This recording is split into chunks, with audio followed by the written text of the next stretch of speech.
Hello, ഈ beetroot ഉപയോഗിച്ചിട്ട് നമുക്ക് ബ്യൂട്ടി പാർലറിൽ നിന്ന് ഫേഷ്യൽ ചെയ്യുന്ന അതേ നിറവും തിളക്കം ഉണ്ടാക്കിയെടുക്കാൻ വേണ്ടി പറ്റും. അതിന് വേണ്ട ഒരു ചെറിയ ബീട്രൂട്ട് തൊലി കളഞ്ഞെടുത്തതിന് ശേഷം കഴുകി വൃത്തിയാക്കി ഇതേപോലെ ഒന്ന് ചിരകിയെടുക്കുക. ഇതുപോലത്തെ സ്ക്രാപ്പർ ഇല്ല, ചിറകുന്ന ഗ്രേറ്റർ ഇല്ല എന്നുണ്ടെങ്കിൽ നിങ്ങളെടുത്ത് മിക്സിയുടെ ജാറിൽ ഒട്ടും തന്നെ വെള്ളം ഇല്ലാണ്ട് ഇതൊന്ന് അടിച്ചെടുത്തതിന് ശേഷം അരിപ്പയിൽ കൂടി ഇതിൻ്റെ നീര് പിഴിഞ്ഞെടുക്കുക.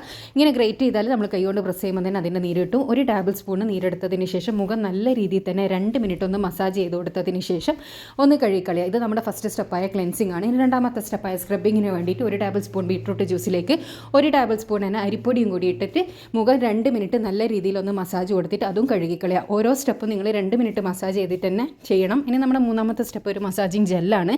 അതിന് 1 ടേബിൾ സ്പൂൺ ബീട്രൂട്ട് ജ്യൂസിലേക്ക് 1 ടേബിൾ സ്പൂൺ അലോവേര ജെല്ലിട്ടിട്ടൊന്ന് മിക്സ് ചെയ്തെടുക്കുക. ഇനി ഇതും 2 മിനിറ്റ് മുഖത്തേക്ക് അപ്ലൈ ചെയ്ത് കൊടുത്തതിന് ശേഷം നല്ല രീതിയിലൊരു മസാജ് കൊടുത്തതിന് ശേഷം കഴുകിക്കളയുക. അപ്പോൾ നമ്മുടെ ലാസ്റ്റ് സ്റ്റെപ്പായ ഒരു ഫേസ് പാക്ക് തയ്യാറാക്കാൻ വേണ്ടിയിട്ട് 1 ടേബിൾ സ്പൂൺ അരിപ്പൊടി, അതുപോലെ തന്നെ 1 ടേബിൾ സ്പൂണോളം ബീട്രൂട്ട് ജ്യൂസ്, പിന്നെ വേണ്ടത് തൈരാണ്. 1 ടേബിൾ സ്പൂണോളം തൈരും കൂടി ഇട്ടിട്ട് നന്നായിട്ടൊന്ന് മിക്സ് ചെയ്ത് കൊടുക്കുക.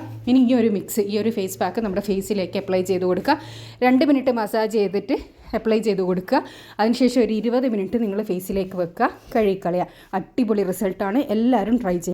ഒറ്റ ഉപയോഗത്തിൽ തന്നെ നല്ല നിറവും തിളക്കവും കിട്ടാൻ വേണ്ടിയിട്ട് സഹായിക്കും. അപ്പോൾ എല്ലാവരും ഒന്ന് ട്രൈ ചെയ്തതിന് ശേഷം നിങ്ങളുടെ അഭിപ്രായം അറിയിക്കുക. അടുത്ത നല്ല വീഡിയോ ആയിട്ട് വീണ്ടും കാണാം. Thanks for watching.